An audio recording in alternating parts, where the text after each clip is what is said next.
நண்பர்களே, மணி 8. பாருங்கள் எப்படி பனிமூட்டமாக இருக்குன்னு. ஃபுல்லாக பனிமூட்டம் தான். எனக்கு கொஞ்சம் நேரம் தூரம் போனால் ஸ்லீப்பிங் புத்தாவை பார்க்கலான்னு நாங்கள் புத்தரியா அங்கே தூங்கினாருன்னு எனக்கு தெரியாது. போய் பார்ப்போம். அதுதான் இவ்வளோ மெயின் வியூ பாயிண்ட்னு சொன்னாங்க. எவரெஸ்ட்டாக பார்த்தாச்சு. இன்னும் ஒரு 3 கிலோமீட்டர் தான் இருக்குது. காலையிலேருந்து 4 கிலோமீட்டர் வந்துட்டோம். நியாயமாக இந்த நேரத்துக்குள்ளே ரீச் ஆகணும்னு பிளான் போட்டது. பட் முடியல மீன்ஸ் வேணாம், தேவையில்லாத அணி. பீக்குக்கு போயிட்டு எனக்கு தெரிஞ்ச ஒரு 9 o'clock அல்லது 9:30 போயிடுவோம் பீக்குக்கு. அதுக்கு பிறகு 11 மணி வரைக்கும் டைம் இருக்குது. அங்கே தான் உட்காந்து ஃபோட்டோ எடுக்கணும். பின்னென்ன சின்ன ஏற்றம் தான். அதாவது 2 இருக்குதுங்க. கிராஜுவலான ஒரு ஏற்றம், கிராஜுவலான ஒரு இறக்கம். அப்படி இது லேண்ட் ஓவர்லாம் வருமா இந்த இடத்துல, அதுக்காக இந்த பாதை போட்டு வச்சுருக்காங்க. அது எதுக்காக இங்கே வருதுன்னு எனக்கு தெரியல. கேட்டேன், லோக்கல்ஸ்லாம் அதில் யூஸ் பண்ணுவாங்க அப்படின்னு சொல்கிறாரு.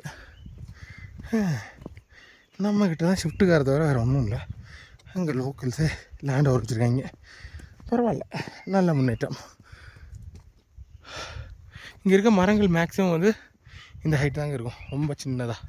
இதெல்லாம் எப்படின்னா 100 வருஷம் பழக்கம் உள்ள மரமாக இருக்கும். போன்ஸு இயற்கையாகவே போன்ஸ் ஆகிறது. ஏன்னா ரொம்ப ஹைட்டுக்கு வளர்ந்தால் முறிஞ்சிடும். ஸோ அதுக்காக இது இவ்வளோ தான் வளரும். இந்த ஹைட்லேயே அப்படி மெயின்டைன் ஆகும். லைக் நம்ம தேயிலை டீ சொல்லுவோம்ல, டீ அது மாதிரி. ஏன்னா அவ்வளோ காற்று இருக்குது. அப்பா, எவரெஸ்ட்டு பார்த்துட்டு இருந்த நேரத்துக்குள்ளே காற்றுல என்னை தூக்கிட்டு போக பார்த்துச்சு. அவ்வளோ காற்று, பச்சை பசேர்னு இருக்குல்ல. இது மாதிரி இடம்லாம் பார்க்கணுன்னு ஆசை தான். என்ன நம்ம ஊரில் இந்த மாதிரி கிடைக்கிறது தான் இல்லை. அண்ட் சவுத் இந்தியாவில் அதிகபட்ச உயரமே 6000 அடி தானே. இங்கே தான் ரொம்ப ஜாஸ்தியாக இருக்குது. எவரெஸ்ட் இருக்கிறதுனால பக்கத்தில் இருக்க நிறைய மலைகள் உருவாகிருச்சு. பார்ப்போம், பாருங்கள் எப்படி இருக்குதுன்னு. நான் ஃபோட்டோ கிளிக் பண்ணவா?